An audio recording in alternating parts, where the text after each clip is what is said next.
Hello mga bossing, eto po mga bossing ko ang ating aloe vera. Ito po isa sa mga subok na napakaswerte mga bossing. Ito po mga bossing ko ay pampalakas ng karisma. Meron din akong bossing na siya po ay naniniwala na dahil sa kanyang aloe vera at kaibigan din ng nanay ko, dahil sa aloe vera ay nagtuloy-tuloy ang pasok ng swerte. Swerte din po ito mga bossing ko sa negosyo. Ngayon pa mga bossing, kung kayo po ay negosyante, mahilig rumakit, the best na meron kayong aloe vera. Mainam na kung ayaw nyo po ito sa harapan dahil may tinik po ito, hindi po maganda may mga tinik.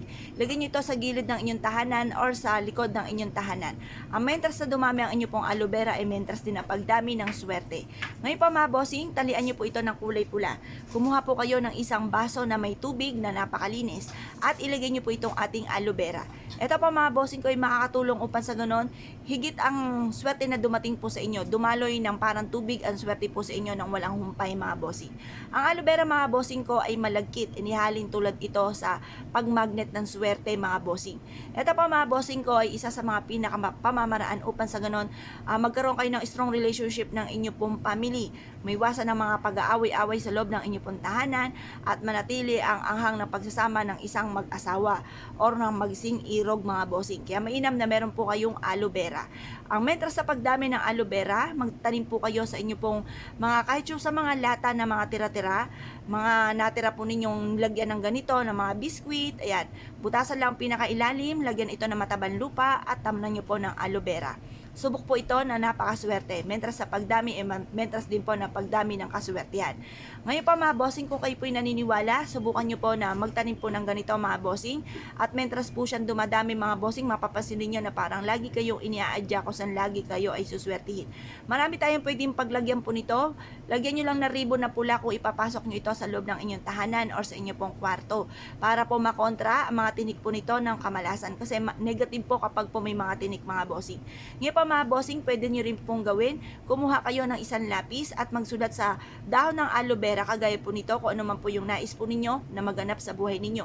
Halimbawa po, kayo po'y lubog sa pagkakautang, sabihin nyo po, sa pamamagitan ng pampaswerteng ito at sipag at tiyaga, pananalig sa mahal na Panginoon, kailanman na hindi na ako mangungutang pa. Isulat nyo po dito mga bossing, makakabayad na kayo sa inyo po mga pagkakautang, kailanman na hindi na po kayo mangungutang pa. Pero wala naman po masamang mangutang, lalo-lalo na kung ito po'y gagamitin sa kabutihan at hindi po ipambibili ng kung ano-ano na luho mga bossing. At karamihan nga din po sa mga kakilala ko, may mga utang po sila pero pinapaikot naman sa kanilang negosyo. Kumbaga kung kayo po mga bossing ko ay kumbaga hindi talaga maiwasan at ginagamit nyo po ito sa inyo po negosyo, sabihin nyo po yung makakabayad kagad kayo sa pagkakautang at ang inyo po negosyo ay dito na kayo yayaman. Ganun po mga bossing. Or kaya hindi ka makatagpo ng tunay na pag-ibig, isulat nyo po dito, makakatagpo na ako ng tunay na pag-ibig, magkakaroon na ako ng forever. Ganun po mga bossing. Direct to the point ang mga pag-wish.